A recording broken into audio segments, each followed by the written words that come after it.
bon día, Palmati. Mi mujer se levanta y yo le hago el desayuno. Bon día, los niños están aquí. Nadie hace nada exceptuando yo.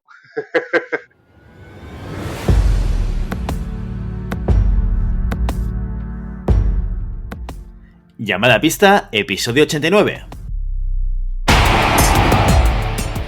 Hola, muy buenas y bienvenidas y bienvenidos a Llamada a pista, el programa, el podcast en el que hablamos de ese desconocido deporte que es la esgrima.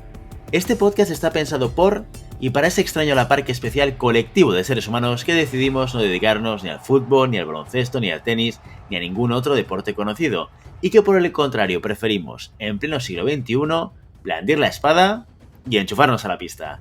Aquí estamos un viernes más, una semana más. Maribel Matei, muy buenos días. Buenos días, Willy. Y Santiago Godoy. Buenos días, Santi. Hola, buenos días. Te has venido abajo de repente, ¿eh? Hoy no vienes con energía, ¿o qué?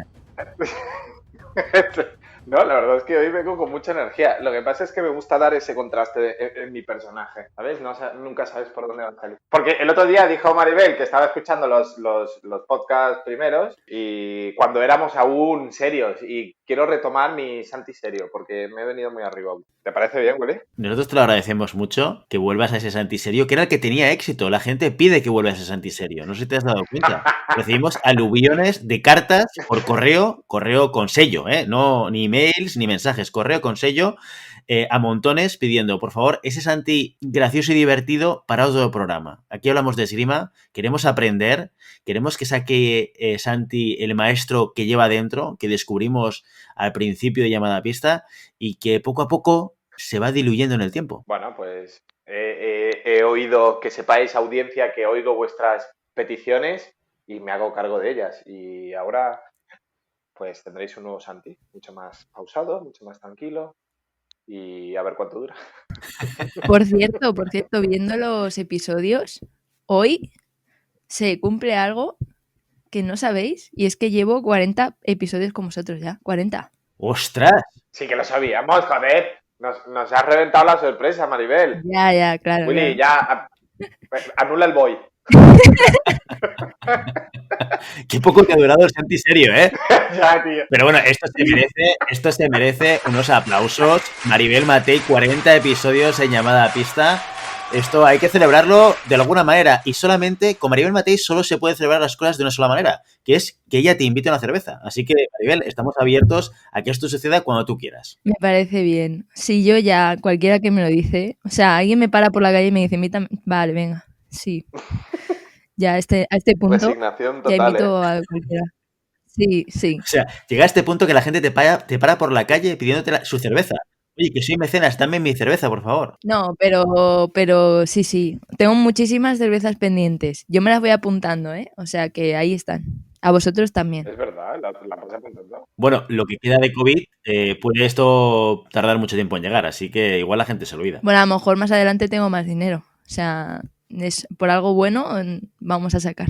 Actualizamos, o sea, hacemos un upgrade y ya no son latas, sino que son quintos ya, ¿no? Son botellines. Sí, venga, botellines. Venga, va. ¿Qué vamos a hacer? Al menos. Venga, firmamos botellín para celebrar este episodio número 40 de Maribel Matei. ¿Quién lo hubiese dicho? Esa chica que nos pedía participar puntualmente hablando de las reviews de competición y ahora pues es un elemento más. Es casi como Santi Godoy. Yo me acuerdo, cuando llegó su primer programa con pequitas, coletas, su carpeta forrada de los Backstreet Boys pidiendo trabajo. ¿Te acuerdas, Willy? ¿Qué recuerdos tan bonitos? Aún no sabía cómo erais. Y ahora aquí está. Qué recuerdos tan bonitos. Ahora hasta la audiencia nos pide que reconozcamos su participación poniendo su nombre en el podcast. ¿Os acordáis? Esto pasó hace unas semanas, no lo comentamos en su momento, pero bien cierto es que en Telegram alguien nos dijo, sí, oye, que he entrado en iTunes y pone que este podcast lo hace Willy Cornet y Santi Godoy y no está Maribel Matei. Creemos, la audiencia considera que Maribel Matei se merece el reconocimiento público de tener su nombre a la altura de estos gigantes de la comunicación esgrimística como son Santi Godoy y Willy Cornet. Y eso hicimos, Maribel. Ahí te reconocimos y ya podréis ver es que ese nombre está al mismo nivel que nosotros, como si llevase 89 episodios. Eres un par ya, sí, sí. Es así, es así. Eres un par entre nosotros ya. No hay diferenciación entre nosotros ya. Qué bonito, Maribel. Y eso te lo has ganado tú. Ole, ole. Gracias, gracias. Aunque también os digo que ya os valía, ¿eh? O sea, que ya llevaba un tiempo antes de eso. No llevaba 1 ni 2 programas, pero bueno, la audiencia manda. Exacto. Así que gracias a los oyentes. Todo por la audiencia. ¿Y cuál es tu balance, Maribel, después de 40 episodios? ¿Tú crees que harás 40 más o que tu destino va a llevarte a medios de comunicación más grandes que el nuestro? Hombre, pues a mí me gustaría llegar a medios de comunicación más grandes, pero pero no os dejaría. O sea, no es excluyente, Ya os digo que he aprendido mucho, no solo de comunicación, sino también muchísimo de esgrima. Y obviamente tengo que comer. O sea, si a mí esto me dice para comer, pues genial, pero me gustaría trabajar y a la vez pues seguir. Es que el chalet de Willy no se paga solo, ¿eh? El Ya, chalet ya. de Willy se come el 90% del presupuesto. El 90% o el 100%. Esto depende de cómo lo mires. Ay, los parches. Mira, yo llegué el otro día a su casa y tenía un cuadro nuevo y dice, ¿ves? Hemos vendido más parches. Me he permitido un miro, ¿sabes? Y yo, joder, mira.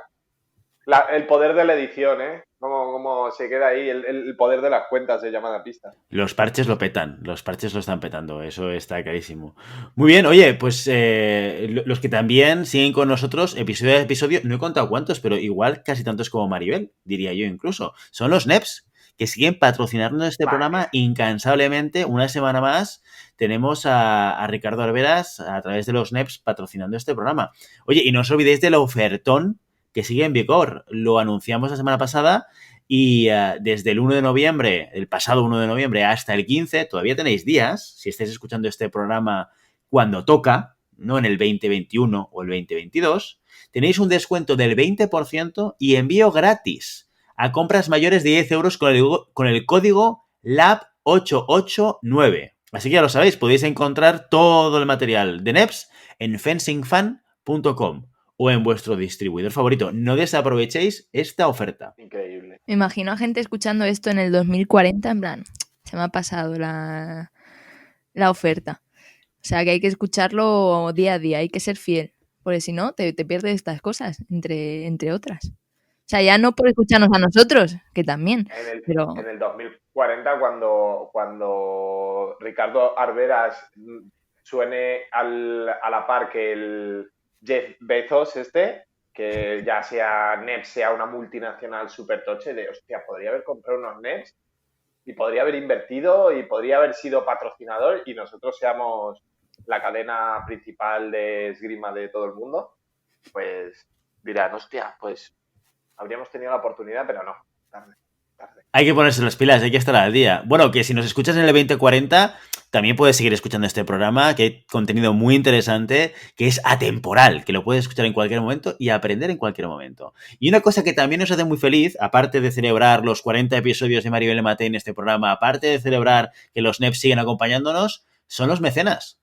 Este maravilloso nuevo perfil que hemos creado en la temporada 3 para apoyar a este programa, que nos hace muy feliz cada vez que descubrimos que alguien. Y el mecenas también es feliz. ¿Por qué es feliz un mecenas? ¿Por qué creéis que es feliz un mecenas cuando decide apoyar a través de este patrocinio a Llamada Pista? Por decir que es Llamada Pistero y que está con nosotros a muerte y a fuego, a ira y fuego. Muy bien, muy bien. Esta es una de las razones. Sin duda, puedes alardear con tus colegas, puedes ir a tomar una cerveza cuando te dejen. Ahora en algunos sitios no te van a dejar, pero en otros igual sí. Pero cuando el COVID se acabe, podrás ir por ahí diciendo, yo soy un Llamada Pistero a fuego, a full, a tope. ¿Habéis visto qué palabras tan modernas utilizo a pesar de ser un viejuno? ¿Y qué otras cosas te puedes llevar siendo mecenas? Que nos mandes un audio y te lo publicamos. Oye, que siempre está bien salir, que se escuche tu voz. Que nos mandes un audio y lo publicamos. Impresionante, Maribel Matei. ¿Cómo estás? Parece que nunca haya dicho estas cosas antes en otros programas, pero efectivamente, puedes enviarnos un audio y lo publicamos. ¿Y cuál es la tercera cosa que te llevas? Venga, va, a ver quién se anima. Uy, que te llames Edu.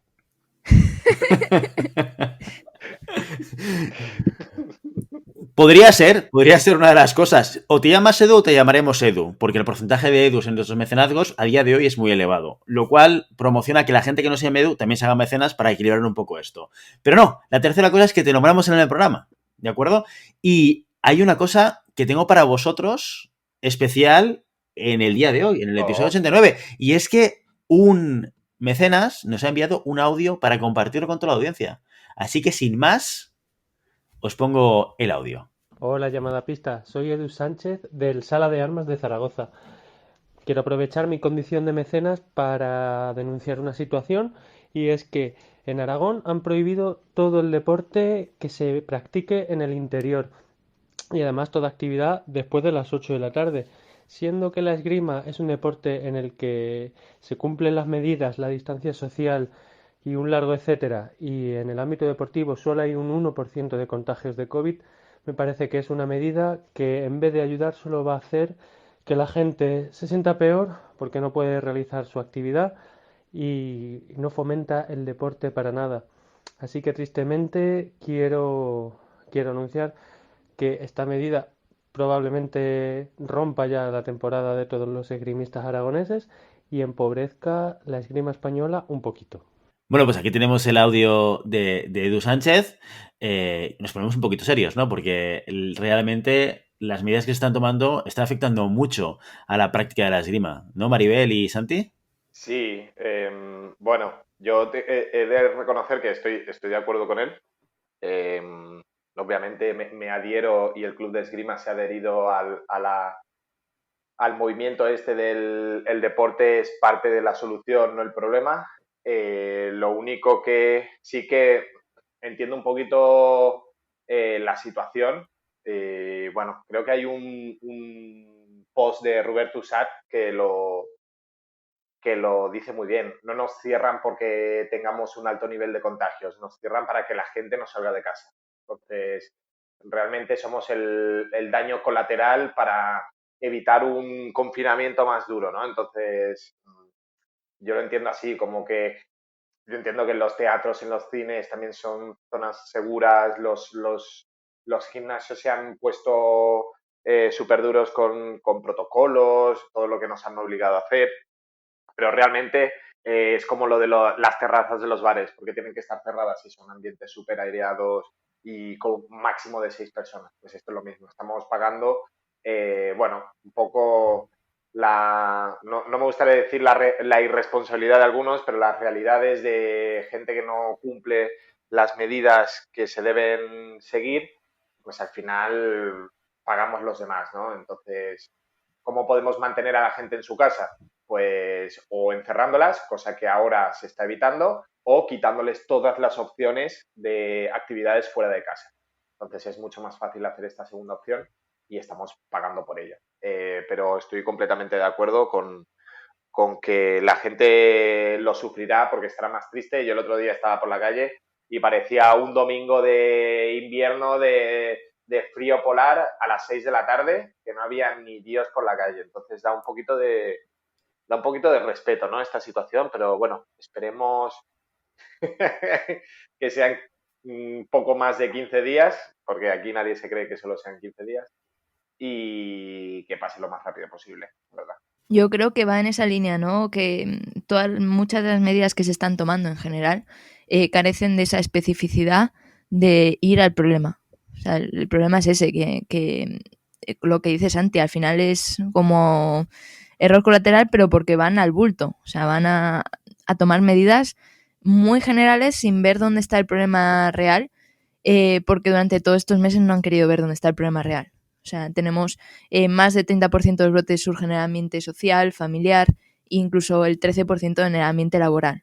Y hay cosas que no están tocando porque no interesan. Esto es así. O sea, podemos decir lo que queramos del deporte, pero no es la actividad más lucrativa para el país.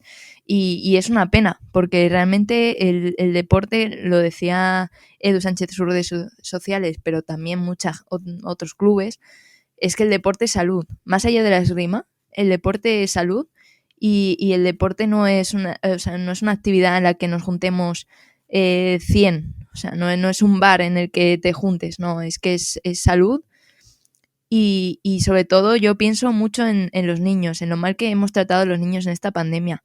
Los niños han tenido que renunciar a muchísimas cosas y que ahora les quites una actividad que no solo les divierte, sino que es educativa, que les ayuda a su desarrollo personal, a su socialización, me da mucha pena. Me da realmente mucha pena, sobre todo por lo que decía Edu, ¿no? Hemos tomado todas las medidas para que sea un espacio seguro. O sea, realmente yo conozco prácticamente todas las salas que he visto. A lo mejor hay un momento de distensión, pero en general están tomando todas las medidas necesarias y se están deslomando para que se cumplan. A pesar de que en muchos ambientes es muy difícil porque la esgrima es un deporte de interior, porque obviamente tienes que tener un número mínimo para sacar un grupo, pero nos hemos adaptado a todo. Nos hemos adaptado a foros que muchas veces era muy difícil adaptarse. Limpiamos nosotros mismos. O sea, en mi club yo limpio y desinfecto muchas cosas. Nos hemos adaptado a lo que nos han pedido y ahora este cierre me parece un drama.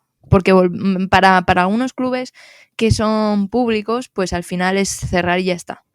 Pero bueno, Santi lo sabe, a lo mejor yo, clubes privados, el cierre de actividad puede ser un problema económico gordo.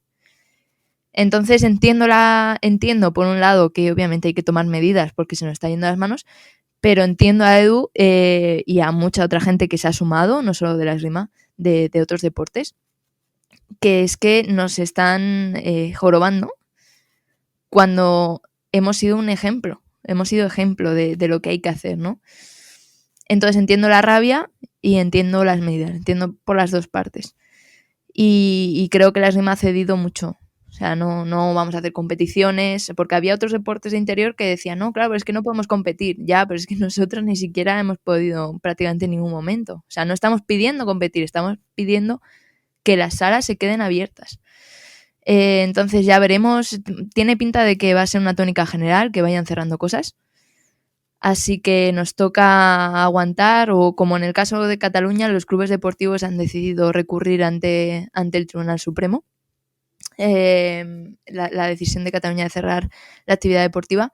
Veremos si eso surte efecto y si no, pues tendremos que poco a poco resignarnos a que el deporte va a estar perjudicado. Yo creo que es mira que me afecta directamente, creo que es una pérdida de tiempo, porque en realidad es lo que ha dicho Maribel. O sea, estamos atacando al problema de fuera adentro en vez de dentro afuera. No vamos al núcleo del problema, no vamos al núcleo de las situaciones de contagio, simplemente intentamos poner parches. Entonces, no sé si lo oí en uno de estos programas de tertulianos y tal, que decía, ni los políticos tienen tanto poder para hacer según qué cosas, ni los científicos tienen tanta información, ni son tan expertos como pensamos, ¿no? Entonces, a mí me alucinó una cosa, que la OMS ahora ha alientado a los países que hagan grupos de expertos para ver cómo se propaga el virus. O sea, estamos a casi 10 meses de pandemia mundial y aún no se sabe bien si son por aerosoles, si es por contacto, si es por... Es como, no sé, parece que nos hemos acostumbrado a que todo esté bien y que todo vaya bien, que en un momento de crisis, en un momento de necesidad de que alguien tome las riendas, nadie puede, ¿no? Entonces, creo que estamos pagando los coletazos de, bueno, no me gustaría decir de gente poco preparada, pero sí de la inexperiencia de una situación como esta en los últimos, ¿cuántos? ¿60, 70 años? Entonces, bueno, yo creo que en vez de esperar a que la solución venga de políticos o que la solución venga de arriba, yo creo que lo mejor que podríamos hacer es hacer autocrítica y un poco de responsabilidad, autorresponsabilidad de decir, oye, pues si tengo que cortarme un poquito durante un mes y no hacer según qué cosas para que la gente pueda seguir abriendo sus negocios y pueda seguir, bueno, su vida más o menos normal, pues ya no depende de políticos, sino de que depende de la población, depende de nosotros mismos. Bueno, reflexiones del día, el comentario y el audio que nos envía nuestro mecenas Edu Sánchez y las reflexiones también de Maribel y de Santi. Pero tenemos algunas cosas más para comentar o explicar antes de entrar en el contenido del día de hoy, que son las noticias de la semana.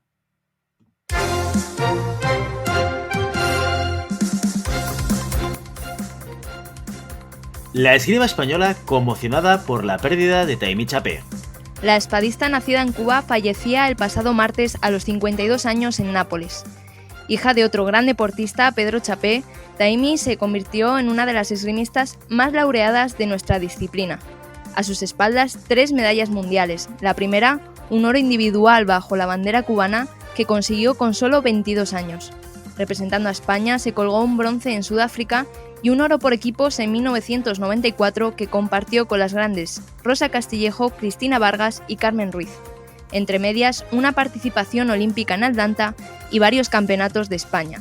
Clubes, deportistas de todas las armas y la propia Federación Española han recordado a esta gran referente de la esgrima femenina y han mostrado sus condolencias por una pérdida irreparable para nuestro deporte. Desde Llamada a Pista nos sumamos al pésame a sus familiares y amigos. Más alegre es la noticia que nos llega de Valladolid. Judith Rodríguez y Alex Prior, campeones de España, mixto de esgrima adaptada. La tiradora del Olivo de Vigo volvía a las pistas en una de las grandes citas de la esgrima en silla de ruedas celebrada el pasado fin de semana. 2 años después de sufrir un accidente de coche por el que perdió parte de la pierna derecha, Judith no solo participó en el evento, sino que fue la gran sorpresa del día. Se colgó 3 medallas, el oro en florete, la plata en espada y el bronce en sable. Este regreso a la competición de la viguesa ha sido celebrado por sus compañeras de equipo y por toda la esgrima española. El otro gran ganador del día fue Alex Prior, deportista del Club Deportivo Fortuna. El tirador vasco arrasó en espada y en sable, mientras que en florete se tuvo que conformar con un segundo puesto. Los podios los completaron Nicolás Sainz, Manuel Quesada y Antonio Garrido. Una de las grandes ausencias de la jornada fue la de Begoña Garrido. Según señaló Judith Rodríguez al portal Deporte Adaptado, la internacional, clasificada virtualmente para Tokio, se encuentra recuperándose de una lesión. Como vemos, a pesar de la complicada situación, la esgrima intenta sacar adelante citas del calendario. La próxima, las ligas nacionales de espada femenina y de sable. Como ya hizo el florete hace unas semanas, estas 2 armas regresan a la competición este fin de semana en Madrid. El sable femenino disputará la última jornada de la Liga Nacional con la clasificación aún bastante abierta. Por su parte, la espada femenina y el sable masculino pudieron completar su Liga Nacional antes de la llegada de la pandemia, por lo que el sábado y el domingo solo se celebrarán las fases nacionales. En ellas, los equipos que no consiguieron plaza directa tendrán la última oportunidad de entrar en el Campeonato de España Absoluto, que por ahora se mantiene como la gran competición de este 2020. Y hasta aquí las noticias de la semana. Lo que nos lleva al tema de hoy. Hoy, Santi, la audiencia estuvo muy contenta de recuperar temas tácticos y técnicos en Llamada a Pista. Así que hoy hemos decidido y hemos querido volver a traer a la versión más entrenadora, no sé si esta palabra queda bien, a la versión más profesional de Santi Godoy, hablando una vez más de técnica y de táctica. Bueno, sí. Hoy quería proponer a la audiencia, un tipo de trabajo, un tipo de giro que pueden dar en sus entrenos a la hora de definir situaciones tácticas dentro de un combate y cómo entrenarlas, ¿no? Nosotros tenemos muy asumido que la técnica es a través de repeticiones o la técnica se trabaja a través de movimientos, la perfección del movimiento, ¿no? Entonces lo haces en clase, lo puedes hacer en trabajo en parejas, ¿vale? Pero ¿qué pasa con esas situaciones tácticas que se entrenan en clase individual, pero que no solo se pueden entrenar en clase individual? ¿Cómo definir una situación táctica que yo quiera entrenar y cómo potenciarla dentro de un trabajo con un compañero, un trabajo en este caso de combate? Entonces, hay muchas y muy variadas. Yo lo que propondré son cuatro situaciones en las que se trabaje un momento táctico muy definido, ¿vale? Entonces, estas 4 situaciones que después los compañeros y oyentes de Llamada a Pista se pueden imaginar muchas más, porque realmente cada situación táctica, si sabes definirla bien, sabes desarrollar un trabajo para potenciarla o para trabajarla, ¿vale? Entonces, partiendo de la base que esto creo que ya lo hemos comentado varias veces, definir qué es estrategia, qué es táctica y qué es técnica, ¿no? Esto es muy importante, creo que es muy importante porque es lo que nos define un poquito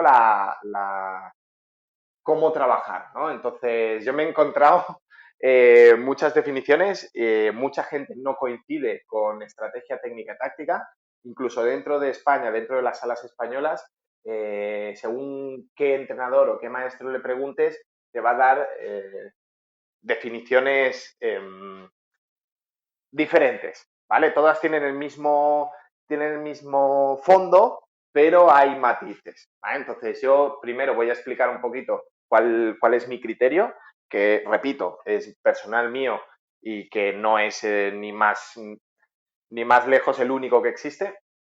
Pero bueno, todo el mundo, vamos a centrarnos en lo que nos une, ¿sí? Y todo el mundo coincide en que la estrategia es en envergadura sería la más grande, ¿no? Es la manera de pensar, la manera de focalizar o de orientar un trabajo. La táctica sería más a nivel puntual, sería a nivel inmediato, ¿sí? Y la técnica sería, todo el mundo esto sí que coincidimos, la técnica sería la ejecución, ¿no? El movimiento en sí. Entonces, nos vamos a centrar en cómo resolver un problema puntual en ese momento, ¿vale? Entonces, a mi criterio, existen 3 momentos puntuales, ¿vale? 3 momentos puntuales que se deberían de trabajar, ¿vale? 3 momentos tácticos dentro de una sala. El primer tocado, ¿sí? Después existe el momento táctico del desarrollo de todo el asalto, es decir, cómo mantener, cómo recuperar, cómo ampliar diferencias y lo que llamamos el cerrar el asalto, ¿no? Cómo damos el toque de gracia. Cerrar el asalto tenemos que entender que no es solo meter el último punto, sino es en el momento que yo digo aquí se acaba. Entonces, pueden faltar 2, 3, 4, hasta 4 puntos, ¿vale? Y tengo que tener claro cuáles son el camino a seguir para poder ganar el asalto. Entonces, estos momentos tácticos responden a unos momentos muy puntuales en el combate. Entonces, empecemos por el primero.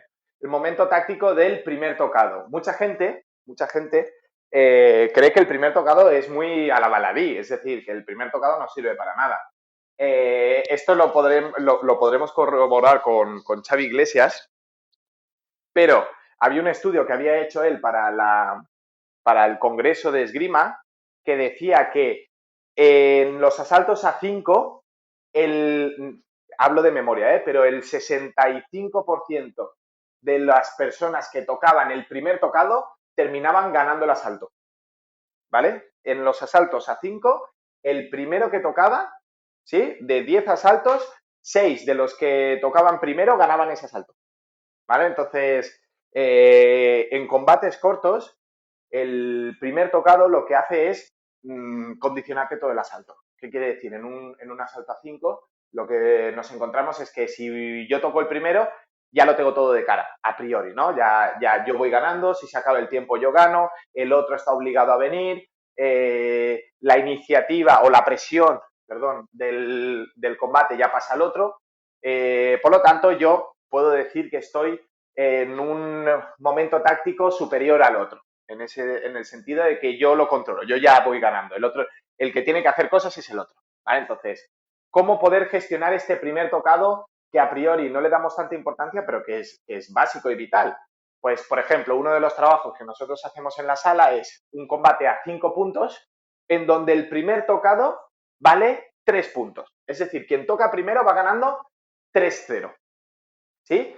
En este momento se trabaja, sobre todo, lo que vemos en el trabajo es que ese primer tocado se va alargando mucho, es decir, es un trabajo mucho más controlado, es un trabajo mucho más trabajado, es un tocado mucho más pensado, empiezan el combate de manera más activa, es decir, no es ese combate que dices listos adelante, das 3 pasos y ya veré lo que hago, sino que ya desde el primer momento estás pensando en el trabajo que vas a hacer. ¿Por qué? Porque prácticamente el tocar primero te va a dar la totalidad del combate, ¿no?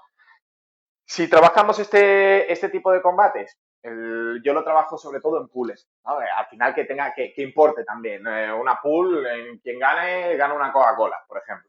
Entonces, ese primer momento táctico, ese primer tocado, es la clave de todo el ejercicio. Por lo tanto, lo que conseguimos es que ese primer tocado tenga la importancia que realmente requiere en este tipo de trabajo, ¿vale? Entonces, bueno, tenemos que tener en cuenta que muchas veces este primer tocado es lo que define, ¿no? Cuando decimos, uy, he perdido por 1, pero iba perdiendo 3-0 y al final ha sido 5-4. Ostras, quizás el problema no ha sido el 4-4 y ha tocado el otro, sino el problema ha sido ese 3-0 que te pueden haber metido al principio y que lo has dejado ir, ¿no? Entonces, eso es que has entrado tarde en el combate y que si hubieras planteado el combate desde un inicio de manera activa, quizás el combate habría sido tuyo. Ya no solo en entreno, sino en una competición donde pasar la pool te ha venido de un combate, ¿no? Entonces, esos combates se tienen que plantear de una manera mucho más completa en ese sentido. Entrar ya con una idea en la cabeza y la primera idea que tiene que tener en un combate, sobre todo a 5, es el hecho de cómo voy a dar mi primer tocado. ¿Sí? Tenemos que tener esa idea ya establecida en la cabeza. Muy bien, pues ahí el primer momento táctico y la relevancia de ese primer tocado y cómo trabajarla, ¿no? ¿Qué otros momentos son importantes o de qué manera también podemos trabajarlos en la sala? Vale, sobre todo el segundo momento, que sería el cuerpo del asalto, es definir los tocados, y esto se puede enlazar muy bien con lo que dijimos de la acción refleja, ¿no? Enlazar esos tocados que me van a hacer acercarme hacia el final del combate, ¿vale? Entendemos, o yo entiendo, que el combate es como una historia, y si la historia está bien narrada, ¿vale? Al final tiene final feliz, ¿no? Es decir, si yo tengo un inicio bueno, un desarrollo del combate bueno, un desarrollo en el combate con una progresión en las acciones, es decir, voy pensando cada acción, voy aprendiendo de las reacciones de mi rival, voy leyendo las reacciones de mi rival y voy evolucionando mis acciones para dar solución a los problemas que me plantea el rival en ese momento. Entonces, ese trabajo se puede trabajar, ese tipo de progresión se puede trabajar en los combates a balanza. Los combates a balanza es un infierno, pero realmente los combates a balanza lo que te permiten es que no potencian las acciones, sino que potencian el correcto desarrollo del combate. Entonces, ese combate a balanza es de la siguiente manera. Son combates normalmente cortos. Si se alargan mucho, te puedes encontrar que en un combate a 10 a balanza puedes estar media hora con la misma persona. Fácil, ¿eh? Entonces, el combate a balanza es, empezamos, solo uno puede estar en positivo, ¿vale? Entonces, tú y yo estamos tirando, Willy, o Maribel y Willy están tirando, ¿vale? Toca Maribel, un punto para Maribel, 1-0, ¿vale? Entendemos que el combate lo vamos a hacer a 5, ¿vale? Vuelve a tocar a Maribel, 2-0 para Maribel. Ahora toca a Willy. En vez de hacer 2-1, lo que hacemos es restarle 1 a Maribel, 1-0 para Maribel. Vuelve a tocar Willy, 0-0. Toca otra vez Willy, 1-0 para Willy. Toca otra vez Willy, 2-0 para Willy. Toca Maribel, 1-0 para Willy. Entonces, esta balanza lo que va haciendo es que solo uno esté en positivo. ¿Qué quiere decir? No potenciamos el que toques, sino se potencia el que toques la mayor número de veces posibles seguidas. Entonces, para poder tocar el mayor número de veces seguidos, lo que tienes que hacer es estar en constante aprendizaje de las acciones que hace tu rival. ¿Por qué? Porque para ganar de la primera vez tienes que meter como mínimo 5 puntos seguidos. Si vas perdiendo, tienes que sumarle esos 5 puntos. Si yo voy perdiendo 4-0, por ejemplo, si yo quiero ganar, tengo que meter como mínimo 9 puntos seguidos, como mínimo. Entonces, es ese momento táctico de desarrollo ¿no? Donde lo que potenciamos no es la suma de tocados, sino la coordinación del anterior con el siguiente para conseguir el mayor número de tocados posibles de luz única, porque obviamente en este caso los dobles no cuentan. Pero esto a 15, o sea, no se puede hacer porque es infernal. O sea, se puede. A 15 es un infierno. A 15 es un infierno. Yo os digo que en tiempo, un asalto a 5 a balanza pueden ser unos 15 minutos. 15 minutos buenos, ¿eh? Con un combate a 5. Claro, ahora hay otra cosa. Este trabajo suele funcionar mucho mejor a niveles similares.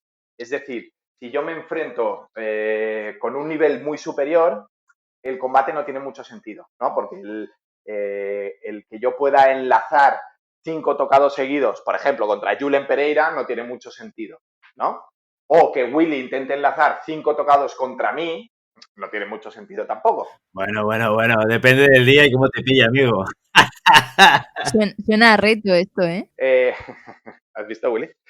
Entonces, este trabajo saca todo su potencial en el momento que los dos tiradores tienen un nivel más o menos igual. ¿Vale? Entonces, este trabajo tenemos que contar que siempre será victorias a 5-0, sí, pero una puede ser un combate que haya durado 15-20 minutos y el otro es un combate que haya durado 1 minuto. ¿Por qué? Porque he hecho los 5 seguidos, ¿sabes? Entonces, tenemos que tener en cuenta esta diferencia de nivel y poder ajustar los grupos de trabajo a un nivel similar. Si no, no tiene ningún sentido este trabajo, porque meter 5 tocados seguidos contra alguien a priori que es peor que yo, o yo ser una persona que tiene mucho nivel y poder tocar 5 veces con flecha recta, a mí no me permite un aprendizaje ni un trabajo con demasiada calidad. Muy bien, pues una segunda manera de trabajar ese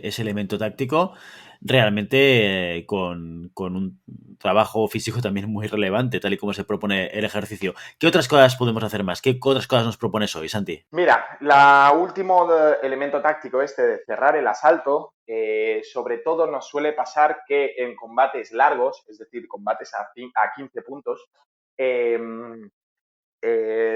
durante el combate nos podemos perder. Pues, ¿a quién no le ha pasado que va ganando 14-10, 14-11 y al final acaba perdiendo, ¿no? ¿Qué pasa en ese momento?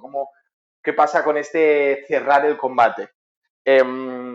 Muchas veces, cuando nosotros queremos cerrar el combate, lo que llamamos cerrar el combate, lo repito, no es solo meter el último tocado, sino, por ejemplo, llegamos al último tiempo y voy 13-10 ganando, ¿vale? Entonces, sería un error entrar en el combate de la misma manera que he cerrado el segundo tiempo, ¿sí? Sería un error el no plantear qué 2 tocados voy a hacer.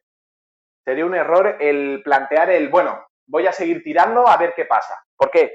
Porque en este caso el rival que tenemos delante tiene lo que podríamos llamar un chute de energía está todo perdido, voy a matar, ¿no? Entonces, muchas veces el está todo perdido y me arriesgo suele funcionar mucho mejor que bueno, el pensamiento más conservador de tengo 3 puntos, 2 puntos de ventaja, seguro que voy a tocar. Entonces, tenemos que establecer qué tocados vamos a hacer para terminar el asalto, ¿vale? Y normalmente tienen que ser diferentes a los que nos ha llevado a ese punto. ¿Por qué? Porque seguramente el que tenemos delante va a modificar algo, tiene que modificar algo, porque visto lo visto, en ese minuto de pausa, tendrá alguien que le diga, oye, no está funcionando, tienes que cambiar, o él mismo podría decir, ostras, voy a hacer algo completamente diferente porque no me sirve lo que estoy haciendo, ¿no? Entonces, en ese punto, en ese impasse, tenemos que cambiar nosotros también. Entonces, cambiar lo que me ha funcionado durante el combate, tengo que cambiarlo porque el combate ya es nuevo, ¿sí? Además de que hay un parón, tengo que hacer otra cosa para poder cerrar ese combate. Entonces, hay un tipo de trabajo que a mí me gusta mucho, que es el combate a 15 con repesca. ¿Qué quiere decir? Es un combate a 15, ¿sí? Hasta los 10 puntos normales, ¿vale? Entonces, Maribel y Willy están tirando, acaba y llegan a 10, Maribel 10 y Willy 7, ¿vale? Un minuto de descanso. En ese minuto se replantea todo. Cuando se retoma el combate, el que va perdiendo, en este caso Willy, puntúa doble hasta empatar o superar. ¿Qué quiere decir? Si toca, reanudamos el combate y vamos 10-7, toca Maribel 11-7, toca Willy 11-9, toca Maribel 12-9, toca Willy 12-11, ¿sí? Vuelve a tocar Willy 13-12 para Willy y a partir de ese momento que empata o supera, vuelve a poner 1-1. ¿Qué quiere decir? En este momento todo el peso del combate es para el que va ganando. Sí, en este caso giramos las tornas porque el que va ganando tiene que conseguir que no le vaya puntuando doble hasta empatar o superar. Al final nos damos cuenta que con 2 tocados, o sea, una distancia de 4 puntos, con 2 tocados la soluciona. Entonces, eso es un golpe a nivel psicológico y a nivel motivacional dentro del combate que es muy duro. Entonces, lo que tenemos que hacer es pasar de un pensamiento conservador a una situación mucho más reactiva, ¿no? O más proactiva. El buscar el cerrar el combate, cambiar yo el combate antes de que me lo cambie él y poder evitar esos tocados que hagan que se acerque mucho a mí en muy corto periodo de tiempo. Y yo me he dado cuenta, o cuando hago este ejercicio, muchas veces quien gana no es quien va ganando, sino el que iba por debajo. ¿Sí? Porque lo que hace es cuando yo doy 3 tocados seguidos, si voy perdiendo y doy 3 tocados seguidos, no son 3, son 6 puntos que me llevo. Entonces eso es un chute motivacional, el otro se viene abajo, ve que todo el trabajo que ha hecho no sirve y bueno, es ese también control emocional que hay que trabajar y ese momento táctico de, oye, si voy ganando tengo que saber qué 5 puntos voy a hacer para cerrar el combate. O no saberlos, pero tener una cierta idea de cómo voy a llevar el combate para poder cerrarlo. Lo que decías de que ese último tramo del asalto es un asalto totalmente nuevo, ¿sucede también con el 14 iguales? Porque mucha gente, cuando hablamos con deportistas de alto nivel, mucha gente se pregunta, ¿y tú cómo gestionas un 14 iguales? ¿Eso se trabaja también tácticamente? Sí, correcto, sí. Los momentos tácticos, o sea, yo puedo cerrar el asalto y llegar de muchas maneras diferentes. Es decir, puedo cerrar el asalto siendo el que pierde, puedo cerrar el asalto siendo el que gana, puedo cerrar el asalto en un 14-14, puedo cerrar el asalto en un 14-10, ¿vale? Puedo cerrar el asalto en un 10-10, por ejemplo, también, ¿no? Entonces, lo que tenemos que tener claro es cómo gestionar la situación y el cambio, porque tenemos en cuenta que el cambio se dará, ¿no? Porque es muy difícil llegar a una situación de cerrar el combate y que los dos tiradores sigamos haciendo lo mismo. ¿Por qué? Porque ya sabemos lo que va a pasar. El que gana va a ganar y el que pierde o el que está perdiendo va a perder. Entonces, normalmente el que hace el cambio es el que pierde, ¿no? Porque si esto no me funciona, lo cambio. Entonces, el que va ganando puede hacer 2 cosas. O intentar leer el cambio que haga el rival.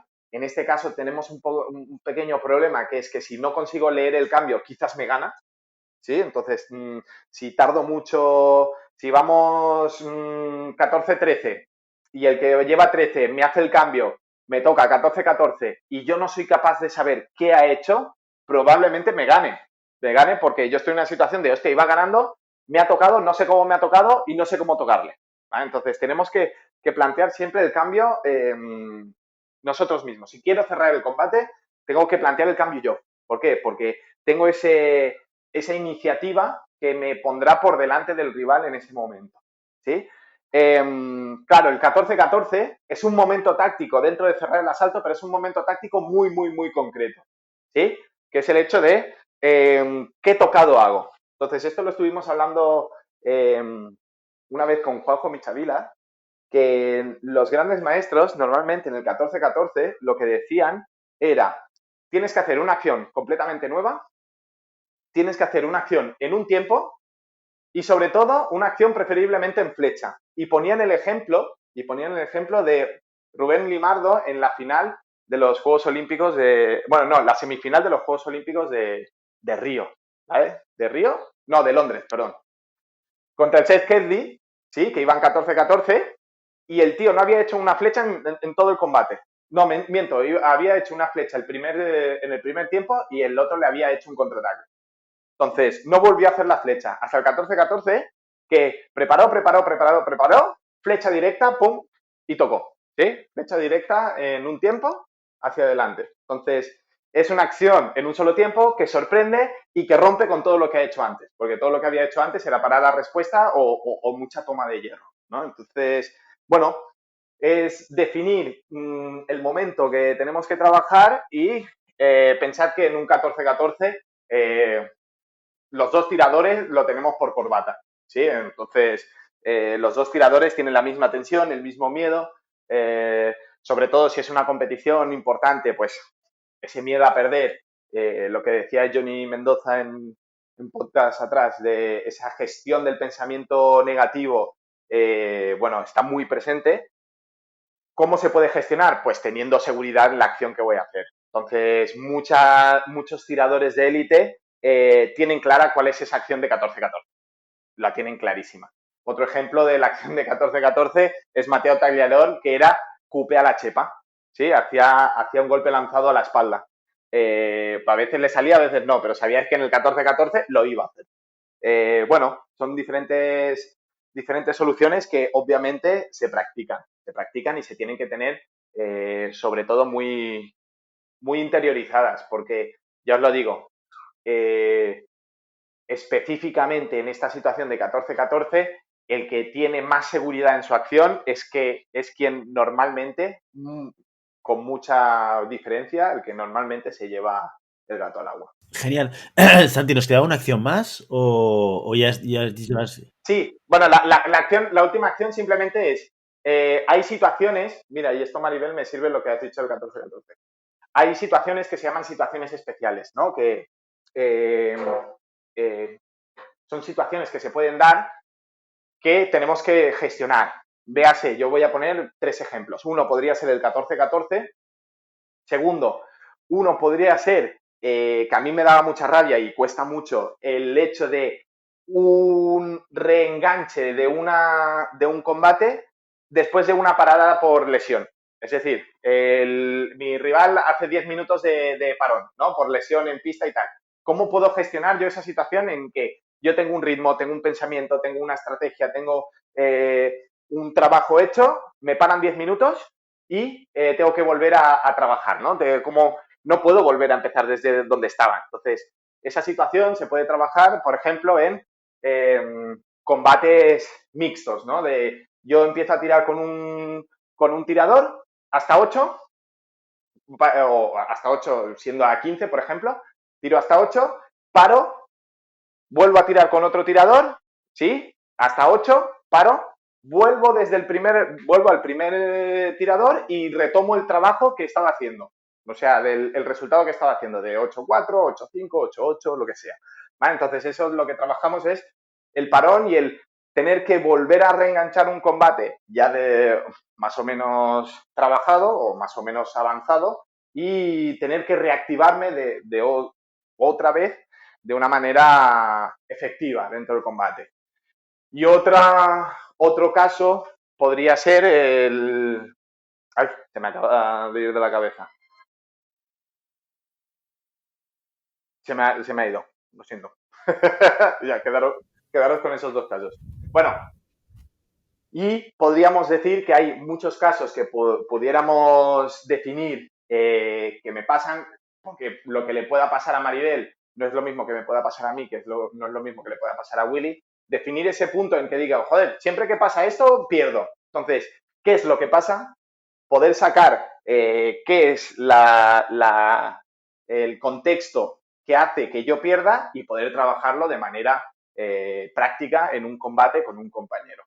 Perfecto, pues 4 momentos tácticos de un asalto y 4 maneras de trabajarlo. Aquí hemos tenido un capítulo de Santi Godoy explicándonos cómo mejorar nuestros planteamientos tácticos para el combate. Y hasta aquí nuestro episodio de hoy. Como siempre, queremos invitaros a que os pongáis en contacto con nosotros, nos deis vuestra opinión y nos digáis si queréis que hablemos de algún tema concreto o si tenéis alguna pregunta. Lo podéis hacer a través de redes sociales, estamos en Facebook, en Instagram, estamos en Telegram y lo podéis hacer también a través de la página web llamadapista.com/contacto. Y si el contenido de este podcast te gusta, no te olvides suscribirte, compartir este episodio en cualquier red social, darnos 5 estrellas en iTunes y comentar lo que queráis tanto en iVoox como en Spotify. Muchas gracias por todo, por tu tiempo, por tu atención y por tu interés en este maravilloso deporte que es la esgrima. Nos escuchamos la semana que viene. Hasta entonces. Adiós. Adiós, adiós.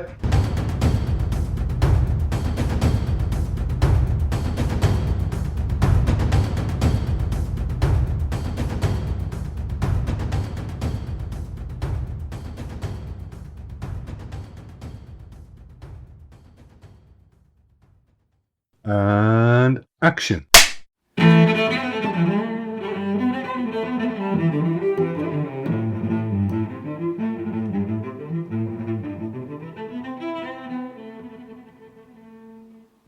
Pues claramente con menos energía que tú estamos.